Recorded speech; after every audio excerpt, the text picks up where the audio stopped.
Friends, कैसे हैं? आशा करता हूँ बहुत अच्छे होंगे। और जैसा कि आप लोगों को मालूम है कि एरिया कोऑर्डिनेटर का जो है यहाँ पे आज एग्ज़ाम फर्स्ट दिन था।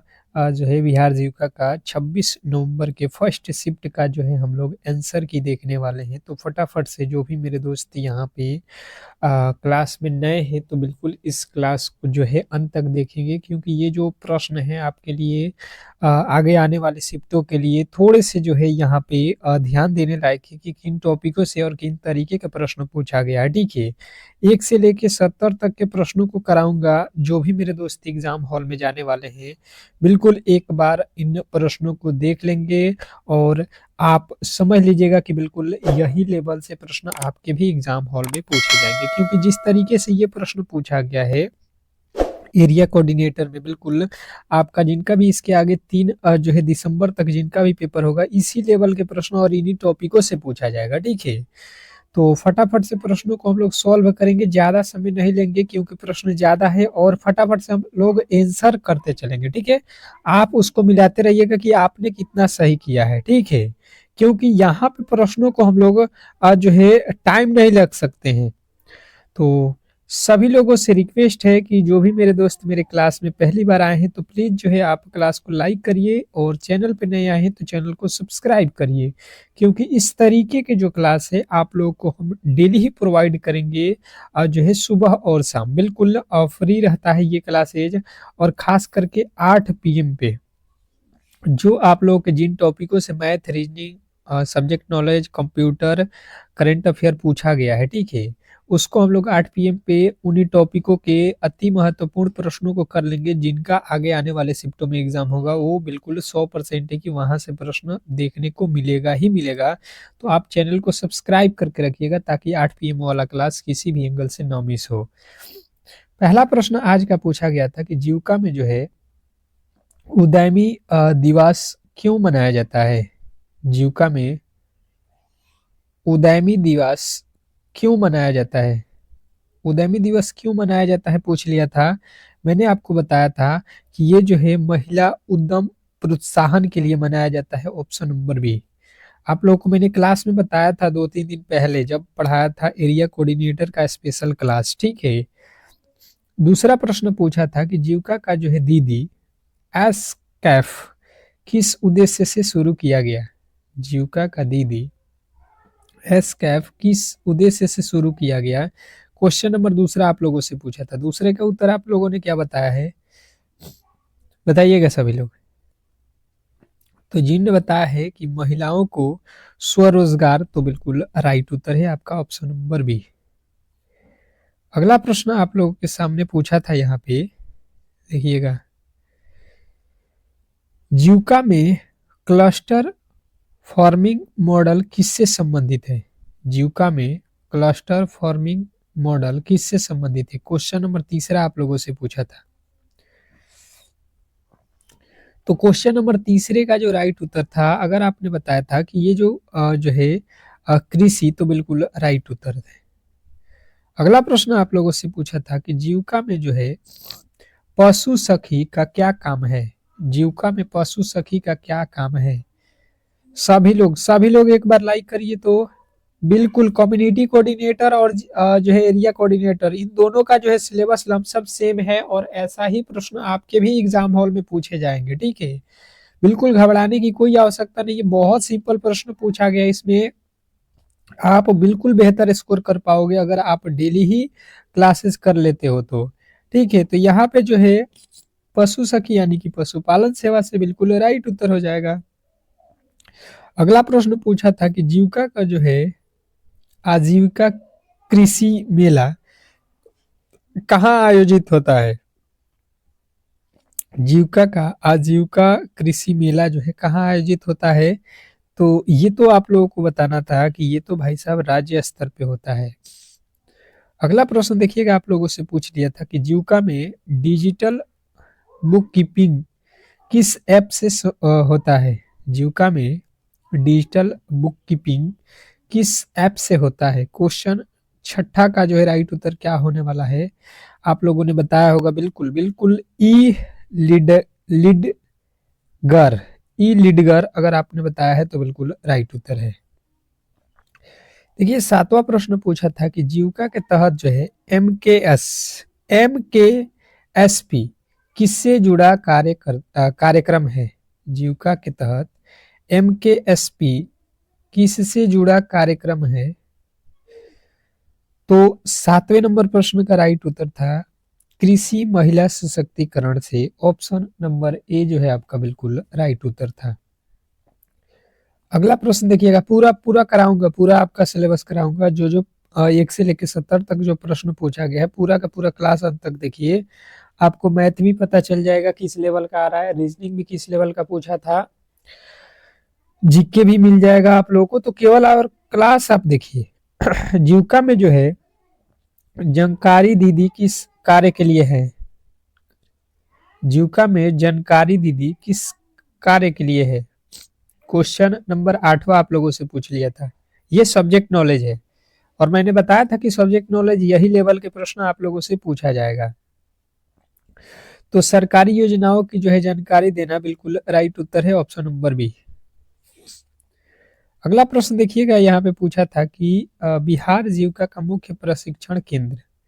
बिहार जीविका का मुख्य प्रशिक्षण केंद्र। Question number 9। क्वेश्चन नंबर 9 का जो है राइट उत्तर बताइएगा। आपने क्या बताया? तो जिन्होंने बताया है जीविका एकेडमी, तो बिल्कुल राइट उत्तर है जीविका एकेडमी, ऑप्शन नंबर सी वाला। अगला पूछा था कि जीविका में जो है उज्ज्वला दीदी किस क्षेत्र से जुड़ी हुई है। जीविका में उज्ज्वला दीदी किस क्षेत्र से जुड़ी हुई है। Question number 10। 10वें नंबर प्रश्न का जो है राइट उत्तर बताइएगा। आपने क्या लगाया है, फटाफट से मिलाते रहिएगा कि आप कितने क्वेश्चनों को सही किए हैं अपने एग्जाम हॉल में। तो एलपीजी वितरण से जो है संबंधित होती है। ऑप्शन नंबर जो है ए जो है आप लोगों का राइट उत्तर था। अगला प्रश्न पूछा था कि एसएचजी की मासिक जो है वित्तीय रिपोर्ट कौन तैयार करता है। एसएचजी की मासिक वित्तीय रिपोर्ट कौन तैयार करता है। Question number 11। 11वें नंबर प्रश्न की बात की जाए तो आपको बताना था bookkeeper. Bookkeeper, option number C जो है आपका बिल्कुल राइट उत्तर है। अगला प्रश्न पूछा था कि जीविका के जो है तेजस्विनी दीदी का उद्देश्य क्या है। जीविका के तेजस्विनी दीदी का जो है उद्देश्य क्या है। तो जिन्होंने भी बताया यहाँ पे कि डिजिटल ई सेवा के लिए, तो बिल्कुल राइट उत्तर था आप लोगों का ऑप्शन नंबर बी।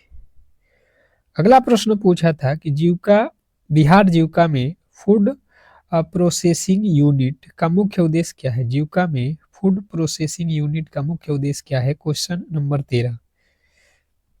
तो 13वें नंबर प्रश्न का जो है राइट उत्तर आप लोगों को बताना था कि जो है मलासा के लिए, सॉरी यहाँ पे क्या था, मसाला के लिए। अगला प्रश्न देखिएगा, आप लोगों से पूछा था कि जीविका में जो है एच.एन.एस किससे संबंधित है। जीविका में एच.एन.एस किससे संबंधित है पूछा था। तो एच.एन.एस किससे संबंधित होता है। तो हैंडी क्राफ्ट से। Handy craft, option number A आप लोगों को बताना था। अगला प्रश्न पूछा था आपसे कि जीविका के तहत शुरू की गई जो है संजीवनी वन किससे संबंधित है। जीविका के तहत जो है शुरू की गई संजीवनी वन जो है किससे संबंधित है। तो संजीवनी से आप लोगों को तो बिल्कुल ही बता देना था कि औषधि पौधों का जो है बगीचा से, बिल्कुल राइट उत्तर हो जाता है। अगला प्रश्न पूछा था यहाँ पे जीविका में सीएलएफ का जो है प्रमुख प्रबंधन कौन करता है। जीविका में सीएलएफ का जो है प्रमुख प्रबंधन कौन करता है। क्वेश्चन नंबर 16 आप लोगों से पूछा था।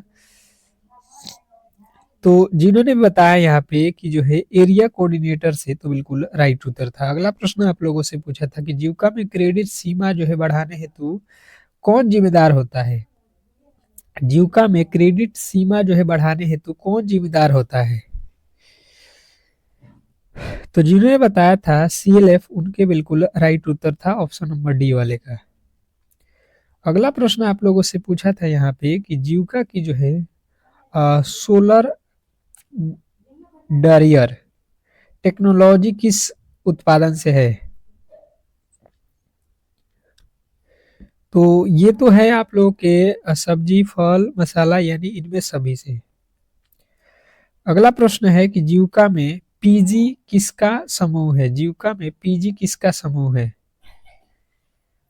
तो जीविका में पीजी की बात की जाए तो किसान से संबंधित है, बिल्कुल राइट उत्तर। अगला प्रश्न कह रहा है कि जीविका की जो है गौशाला मॉडल योजना का जो है उद्देश्य क्या है?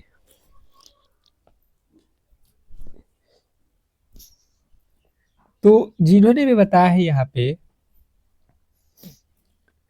कि जो है दूध उत्पादन से, तो बिल्कुल राइट उत्तर है दूध उत्पादन। अगला प्रश्न देखिएगा यहाँ पे। अब देखिएगा गणित के प्रश्न जो पूछा गया था। अब गणित के प्रश्नों को यहाँ पे सॉल्व करने से पहले एक आप लोगों से छोटी सी रिक्वेस्ट है कि सभी लोग जो है क्लास को लाइक करके चैनल को सब्सक्राइब कर लीजिए, क्योंकि 8 पीएम पे जो क्लास कराऊंगा वो जो है जिनका भी 27 से लेके और 3 दिसंबर के बीच में एग्जाम होने वाला है, समझिए कि वो ब्रह्मशास्त्र ही पढ़ेंगे, वो वहां से 100% प्रश्न आएगा। ठीक है, तो जिनका भी एग्जाम जो है आने वाले दिनों में है तो आप इसको रट लीजिएगा 8 पीएम पे, क्योंकि जो आज टॉपिक से प्रश्न पूछा गया है उन टॉपिकों को हम बिल्कुल शाम में मोस्ट एक्सपेक्टेड प्रश्नों को सॉल्व कर लेंगे और आप आसानी से एग्जाम को क्रैक कर सकते हैं। अगर एग्जाम निकलना है तो 8 पीएम पे जरूर आना पड़ेगा। पूछा था कि यदि एक वस्तु को 500 में एक वस्तु 500 रुपये की 400 रुपये में बेची जाए तो हानि प्रतिशत क्या होगा? ये जो है लाभ हानि से प्रश्न पूछा गया था। मैंने आप लोगों को पहले भी बताया था कि 1 से 2 प्रश्न आप लोग को एग्जाम हॉल में पूछा ही जाएगा। ठीक है, अब देखिएगा यहाँ पे समझने की कोशिश कीजिएगा तो आप बिल्कुल ही इस प्रश्न को आप भी बना सकते हैं। बहुत सिंपल है, मैंने पहले भी बताया था और बिल्कुल मैथ इसी लेवल के मैंने पढ़ाया भी था आप लोगों को। D2 फंस रहा है प्रश्न, ठीक है, जो पढ़ाया था। ये 500 रुपये का है और 400 रुपये में आप उसको बेच रहे हो। अगर आप कोई सामान 500 रुपये के खरीदे हो और 400 में बेचोगे तो आपको क्या हो जाएगा? हानि हो जाएगा, लॉस हो जाएगा। कितने का लॉस होगा? तो 500 का सामान 400 में बेचोगे यानी 100 रुपये का लॉस होगा। कितने पे? 500 पे गुणे 100, यहाँ से 2 जीरो से 2 जीरो, 5 के पहाड़े में 20 पचे 100, यानी कि जो है 20% की जो है हानि आपको झेलनी पड़ेगी। ऑप्शन नंबर बी जो है आपका 100% सही उत्तर था, यदि आपने बताया है तो। अगला प्रश्न आप लोगों से पूछा था कि जो है 60 का 20% कितना होगा? 60 का 20% प्रतिशत से प्रश्न पूछा था। परसेंटेज वाला चैप्टर जो है आप लोगों को मैंने बहुत अच्छे से पढ़ाया था और बिल्कुल ही सिंपल से प्रश्न पूछे जा रहे हैं मैथ के, रीजनिंग के। ये तो दोनों में पूरे के पूरे आपको 20 नंबर लाना ही होगा। ठीक है, अगर आप सिलेक्शन लेना चाहते हैं तो मैथ रीजनिंग को बेहतर तरीके से तैयार करके जाइए। जैसे 60 लिखा है, 60 का 20% निकालना है यानी 20 बट्टा में आप 100 कर लेना। ये 1 जीरो से 1 जीरो, 1 जीरो से 1 जीरो, 2 के पहाड़ा 6 बार पढ़ दो, 6 दूना का 12। बिल्कुल आसान प्रश्न था, 12 आप लोगों को लगाना था। ऑप्शन नंबर बी जो है आपका 100% सही उत्तर है। ठीक है, अगला प्रश्न आप लोगों से पूछा था यहाँ पे मैथ का ही प्रश्न है कि यदि किसी संख्या का 10% 25 हो तो संख्या कितनी होगी? जिनका पेपर आने वाले दिनों में है तो इस पेपर को ले लीजिए और आप जो है इसको बेहतर तरीके से समझ लीजिए और सॉल्व करिए। ठीक है, इसका जो है पीडीएफ आप ले लीजिए, तैयार कर लीजिए मैथ के खास करके, और रीजनिंग के प्रश्नों को प्रैक्टिस कर लीजिएगा तो आप आने वाले शिफ्टों में जब आपका पेपर होगा तो आप आसानी से जो है इन प्रश्नों को सॉल्व कर सकते हैं। तो हमें नहीं मालूम है कि संख्या क्या है, एक्स है, उसका 10% निकालना है यानी 10/100 बराबर हो जाएगा आपका 25। ये 1 जीरो से 1 जीरो कट जाएगा।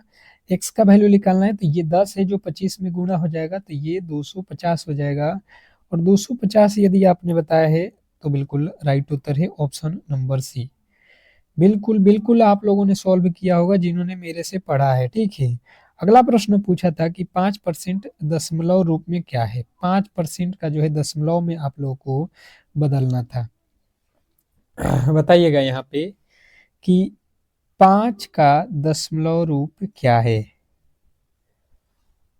तो अब देखिएगा यहाँ पे और समझने की कोशिश कीजिएगा कि बिल्कुल ही आप इसको 5% लिखा हुआ है, इसको जो है आपको लिखना है कि इसमें दशमलव में, तो 5% हटता है यानी कि बटा 10। आपको किसी भी संख्या में 100 से या मतलब 10 से या 1000 से भाग देना हो तो आप देखिए यहाँ पे क्या लिखा है 0 और 0.5। अब देखिएगा यहाँ पे समझने की कोशिश कीजिएगा, एक हो गया, एक और जीरो लगाना पड़ेगा क्योंकि दो जीरो है नीचे तो 2 अंक पे पॉइंट लगेगा, तो यहाँ पे 2 अंक पे पॉइंट, इधर से काउंट कर लो 2 अंक पे पॉइंट। आपको यहाँ पे नहीं समझ में आ रहा है तो आप यहाँ पे भाग भी दे सकते हैं 100 से जो है 5 में, ठीक है। देखिए यहाँ पे जीरो लगाओगे, दशमलव लगाओगे, यहाँ पे एक जीरो बैठेगा, अभी भी भाग नहीं लगेगा तो एक जीरो यहाँ पे बैठाना पड़ेगा, एक जीरो यहाँ पे, 5 दहा का 50, दिख रहे हो, यहाँ पे 50 आ जाएगा। तो बिल्कुल ही आप ऑप्शन नंबर ए के साथ गए हो। अगला प्रश्न पूछा था कि एक चुनाव में दो उम्मीदवार थे, एक उम्मीदवार 30% मत करके भी 16,000 मतों से हार गया, कुल कितने मत पड़े थे, ये आप लोगों से पूछ लिया था। अब देखिए ये थोड़े से जो है आप लोगों को समझना होगा चुनावी मैटर वाला प्रश्न, जैसे कि बहुत इजी होता है पर आपको यहाँ पे दो उम्मीदवार हैं तो थोड़े से जो है आपको लॉजिकली मैं समझा देता हूँ विस्तार से। शाम में आप लोगों को इस टॉपिक के प्रश्न को करा दूंगा।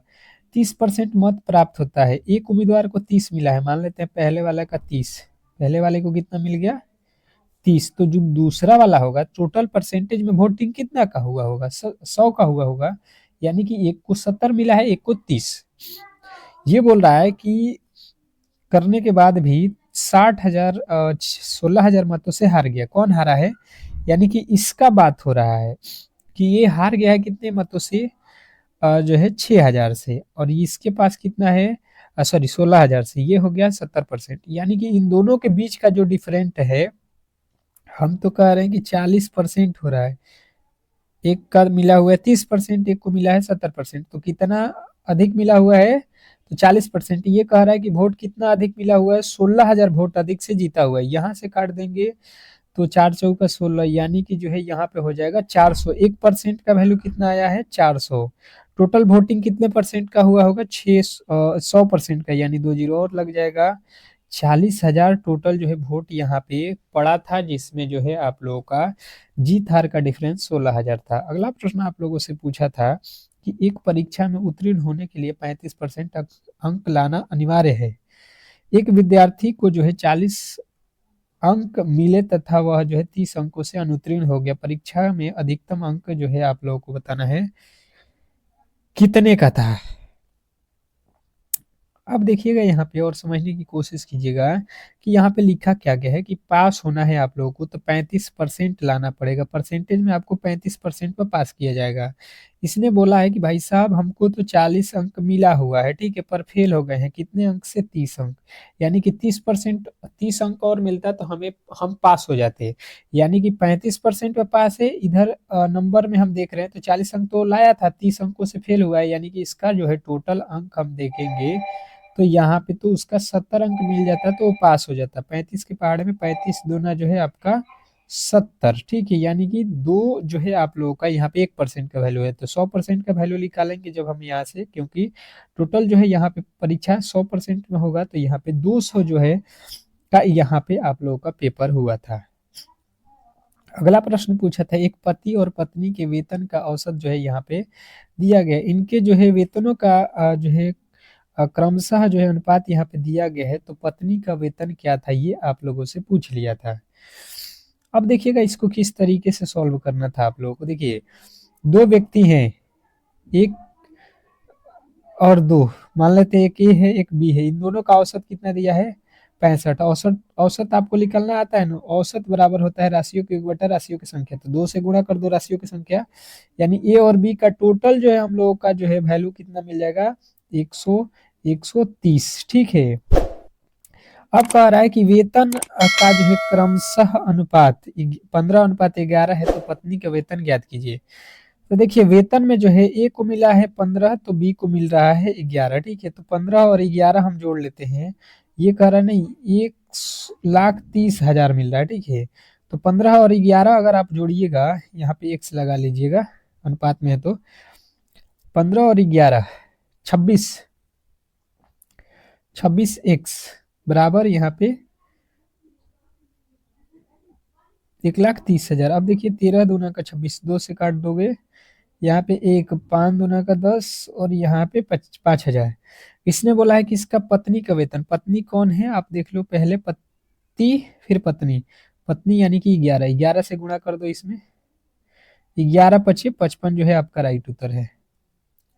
अगला प्रश्न देखिए, रीजनिंग से पूछ लिया था कि दिए गए विकल्पों में से विषम का जो है चयन करें। विषम, विषम का चयन करना है आप लोगों को कि यहाँ पे अलग अल्टर कौन है।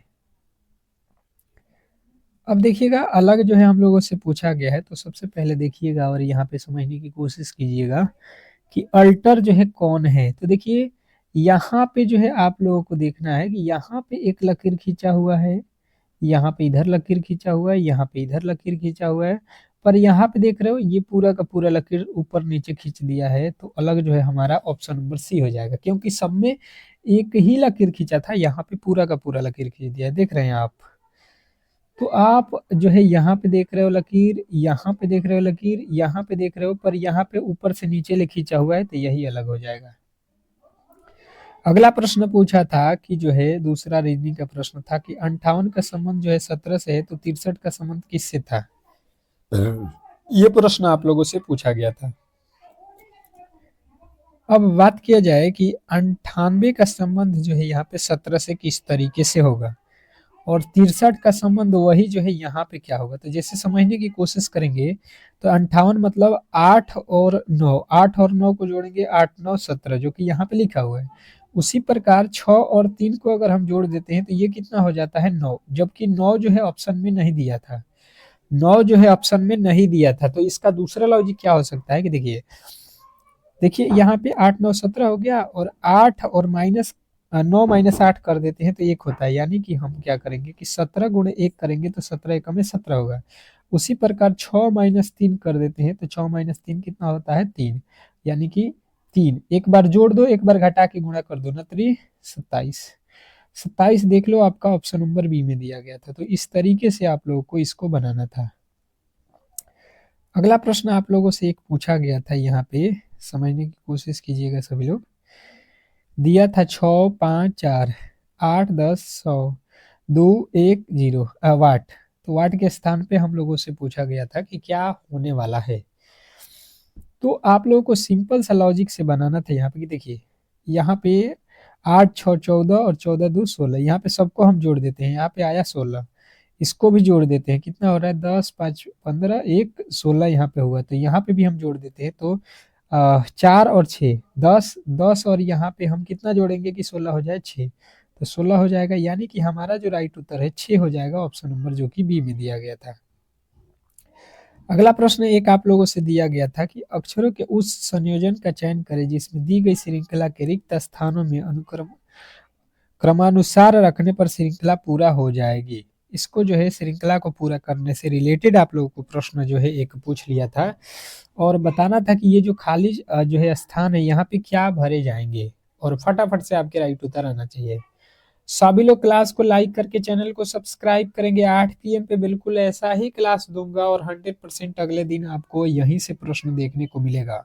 तो 8 पीएम भूलना नहीं है, शाम में डेली डेली जो है जितना दिन आपका एग्जाम चलेगा डेली ही कराऊंगा, तो आप बिल्कुल ही हमसे जुड़ना ना भूलें। जैसे कि समझने की कोशिश करेंगे अगर हम लोग, तो यहाँ पे क्या होने वाला है कि जो है एल है, एल के बाद देखिए ओ है, तो यानी कि एल के बाद ओ हो जाएगा। अब देखिएगा यहाँ पे उसके बाद से क्या दिया है, ओ के बाद क्या दिखा है क्यू, यानी कि क्यू हो जाएगा।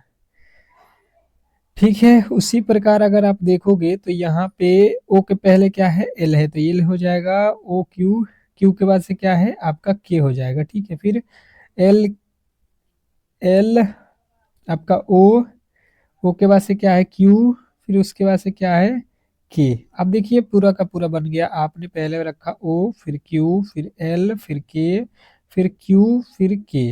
ये कहाँ पे दिया गया है, ओ, ओ के बाद से क्यूब, उसके बाद से एल फिर के, यानी ऑप्शन नंबर ए। अगला प्रश्न आप लोगों से पूछा था एक कि जो है ब्लड रिलेशन के, कि अंजलि बिट्टू की बहन है, अंजलि अंजलि को लिख लो ए से और ए के बाद से लिख लो यहाँ पे। अब देखिएगा यहाँ पे अंजलि जो है बिट्टू की बहन है, बिट्टू है एक, बिट्टू को बी से लिख लो, ठीक है। इसने कहा कोमल बिट्टू की माँ है, बिट्टू की माँ कौन है, बिट्टू की माँ कोमल है, के से लिख लो, इसकी माँ है ये, यानी इसकी भी माँ है। दीनू कोमल का पिता है, कोमल का पिता कौन है यहाँ पे, दीनू, ठीक है, दीनू पिता है। यान दीनू की माँ है, यान जो है दीनू की माँ है, यान यान यहाँ पे माँ है। तो अंजलि दीनू से कैसे संबंधित है, अंजलि जो है अंजलि ये दीनू से कैसे संबंधित है, दीनू ये है, दीनू की ये कौन है, बेटी, और बेटी की बेटी क्या लगेगी, तो पोती या नाती लगेगी, ऑप्शन नंबर डी। अगला प्रश्न, नेता का जो है संबंध जो है सामाजिक कार्य से है, तो अभिनेता का संबंध किससे है, ये प्रश्न आप लोगों से पूछा था। तो देखिए अगर आप समझने की कोशिश करेंगे तो ये नेता है, नेता का समझ सामाजिक कार्य से है, तो अभिनेता का संबंध किससे होगा, आपको अभिनेता, नेता क्या करता है, सामाजिक कार्य करता है, तो अभिनेता क्या करता है, अभिनय करता है, ऑप्शन नंबर ए। अगला प्रश्न पूछा था कि निम्नलिखित में से विषम के चयन करना था, विषम का जो है चयन करना था आप लोगों को, इसमें जो है अलग कौन है ये बताना था। तो देखिए ये तो लिखा है 10 का 10, यहाँ पे क्या लिखा है 10 का 10, 12 का 36, 20 का 40, 13 का 39। अब ये किस तरीके से है, आप थोड़े से लॉजिकली सोचेंगे तो अगर आप देखेंगे तो 10 गुणे 1 करेंगे, तो फिर 12 में 3 से गुणा कर देंगे, 12 तिया 36, 20 दूना का 40 लिखा हुआ है, और 13 तिया 39 लिखा हुआ है। तो 2 3 से है, एक 2 से है, एक 1 से है, अलग कहाँ से हो रहा है। देखिए ये जो 10 लिखा है 10 यानी कि 10 1 माइनस 0 करेंगे तो 1 ही होगा, इसीलिए 1 से गुणा किया है। ये कितना लिखा है, चाहे आप जोड़ दो, माइनस मत करो, जोड़ दो, 1 और 0 जोड़ दो अंकों को। 12 लिखा है तो 12 में क्या है 2 और 1, तो 2 1 जोड़ेंगे तो 3 हो जाएगा, यानी इसीलिए 3 से गुणा किया है। 20 लिखा है तो 2 0 यानी जोड़ेंगे तो 2 गुना। 1 और 3 लिखा है, 1 3 कितना होता है 4, यहाँ पे 4 से गुणा किया गया है, 13 चौका 52 होना चाहिए, 3 से लिख दिया, यही अलग है। तो ये जो है आज के प्रश्न पूछे गए थे आपके एग्जाम हॉल में। अगर आपको ये क्लासेज अच्छा लगा हो तो बिल्कुल ही क्लास को लाइक करके चैनल को सब्सक्राइब कर लीजिए। 8 PM पे आपको स्पेशल क्लास देखने को मिलेगा, जहां से 100% आपके एग्जाम हॉल में प्रश्न फंसेंगे ही फंसेंगे। तो मिलते हैं अगले क्लास में, तब तक के लिए धन्यवाद।